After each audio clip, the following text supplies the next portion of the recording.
Doctor కీర్తి గారు, ఆడవారిలో తరచుగా వచ్చే ఈ యూటీ ఇన్ఫెక్షన్ ని ప్రివెంట్ చేయడానికి బెస్ట్ క్లీనింగ్ టెక్నిక్ చెప్పగలరా?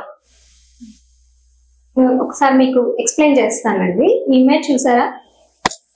దీంట్లో మనం జనరల్ గా వాష్ చేసుకునేటప్పుడు యూరినల్స్ పాస్ చేసినా కానీ మోషన్ పాస్ చేసినా జనరల్ గా హ్యాండ్ మూమెంట్ బ్యాక్ నుంచి ఫ్రంట్ కు ఉంటుంది. మనకి బ్యాక్ మోషన్ పాస్ చేసే యానస్ ఉంటుంది, ఆ తర్వాత వెజినల్ ఆరిఫైస్ ఉంటుంది, ఆ తర్వాత యూరిన్ పాస్ చేసేటువంటి యురెథ్రల్ ఆరిఫైస్ ఉంటుంది. సో మనం ఈ యూటీఐ ప్రివెంట్ చేయాలి అని అంటే బ్యాక్ నుంచి ఫ్రంట్ కి కాకుండా ఫ్రంట్ నుంచి బ్యాక్ కి హ్యాండ్ మూవ్మెంట్ తో మనం వాషింగ్ అనేది ఇంపార్టెంట్. ఎందువల్ల అంటే మనము వెనక నుంచి ముందుకి క్లీన్ చేసినప్పుడు వెనక యానస్ లో ఉండేటువంటి బ్యాక్టీరియా ముందుకు వచ్చి ఇక్కడ మీకు యూటీఐ కలిగించే అవకాశం, ఇన్ఫెక్షన్ కలిగించే ఛాన్సెస్ ఎక్కువగా ఉంటాయి అన్నమాట. సో కాబట్టి always front to back is very important.